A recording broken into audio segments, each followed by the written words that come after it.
আজই ডাউনলোড করুন আর এনজয় করুন আপনার পছন্দের শো। এটা কার ছবি? এই মুখে তো আমি আজন্মকাল ধরে দেখে আসছি। কেন দেখছি আমি এই মুখ বারবার? কেন দেখেছি আমি? দেখি অন্য কিছু আছে। স্যার, আপনি কেন এরকম করছেন? আমি কিছু বলছি তো আপনাকে। বলেছি আমি, যে কথাগুলো বলা উচিত ছিল না সেগুলো বলে ফেলেছি। এখন সবকিছু ঠিক করার চেষ্টা করছি। এসো স্যার, স্যার, প্লিজ। অপর্ণা, দাঁড়িও না প্লিজ, এসো sir, please. Please, sir, sir, sir, please, sir.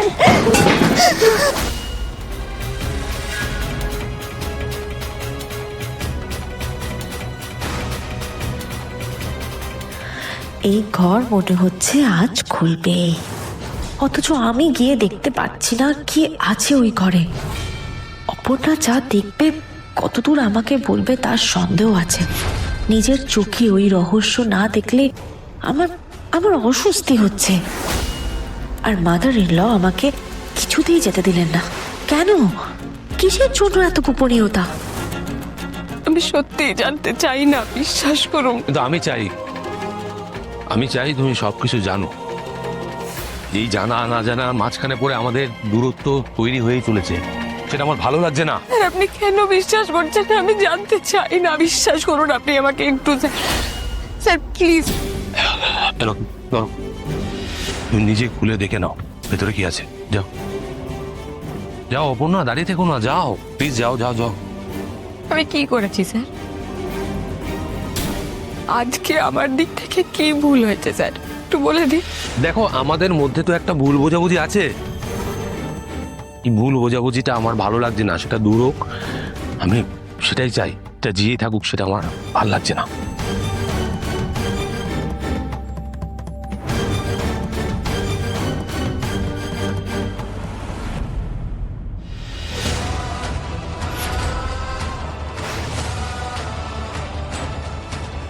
কেন এরকম করছেন আপনি স্যার? আমি সত্যিই চাই না, সত্যিই চাই না আমি যেতে। কিন্তু আমি তোমাকে সত্যি জানাতে চাই, আমার আর কোনো সত্যি তোমার কাছে যেন অজানা না থাকুক। দেখো, রাজনন্দিনী আমার স্ত্রী ছিল। সে আমাকে আমাদের ছেড়ে চলে গেছে। একটা ফুল ফোটার আগে তার কুড়িটা মাটিতে যেমন পুড়ে নষ্ট হয়ে যায়, ঠিক সেভাবেই রাজনন্দিনী আমাদের ছেড়ে চলে গেছে। এটা আমার মাথার মধ্যে আছে। আমাদের সম্পর্কের মাঝে এই ঘটনাটা কিন্তু কখনো কোনোদিন আসেনি, কোনো সংযোগ নেই। কিন্তু ও যে আমাকে ছেড়ে চলে গেছে, এইটা আমি আমার স্মৃতি থেকে কিছুতেই মুছতে পারবো না। এটা সম্ভব নয়। তুমি বলো, এটা সম্ভব? এই স্মৃতি ভোলা সম্ভব নয়। আমাকে এটা বলো না, কিন্তু আমি এটা কথা দিতে পারি, আমাদের মাঝখানে কখনো রাজনন্দিনী আসবে না। এটা তোমাকে আগেও বলেছি, এখনো বলছি।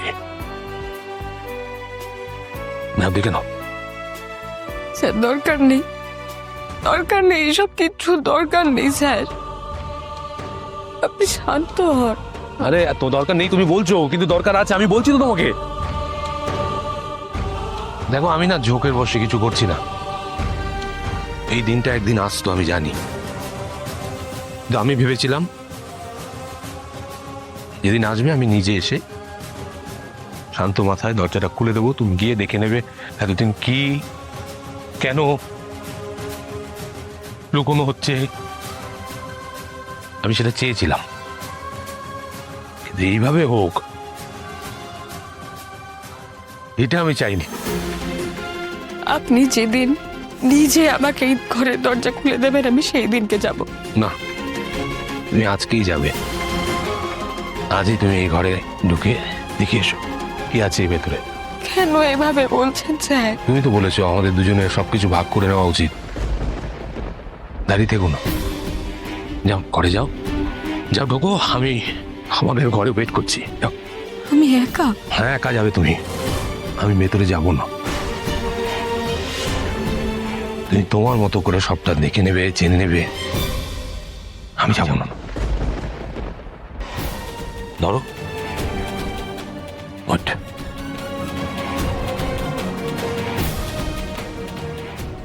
যাও। বলছে।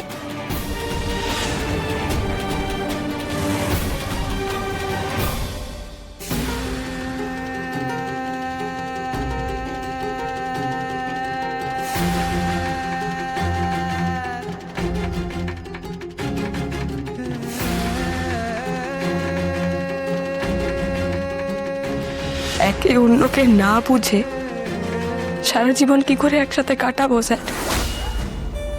ওরও তো সবকিছুই জানার অধিকার আছে। আমি আপনার কথা ঠিক বুঝতে পারলাম না। ওই ওই ঘরটা কেন বন্ধ থাকে? আর তুমি তুমি ওই ঘরে নিয়ে যাও অপর্ণাকে।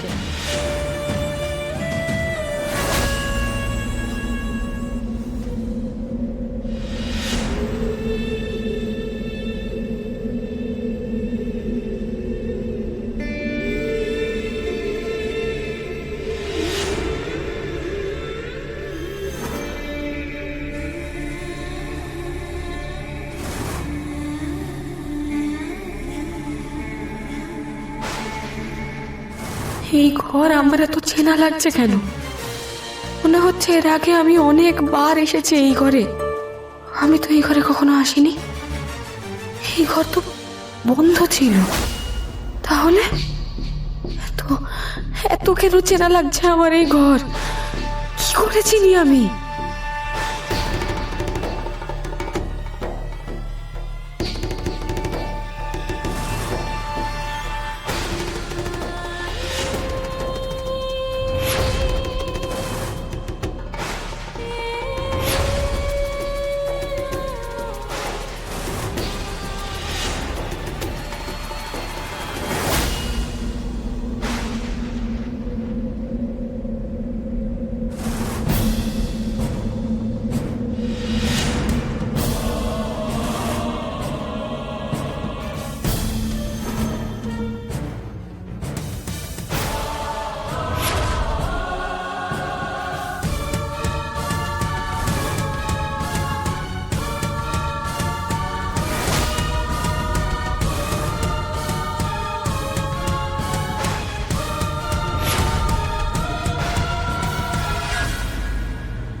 এটা কার ছবি?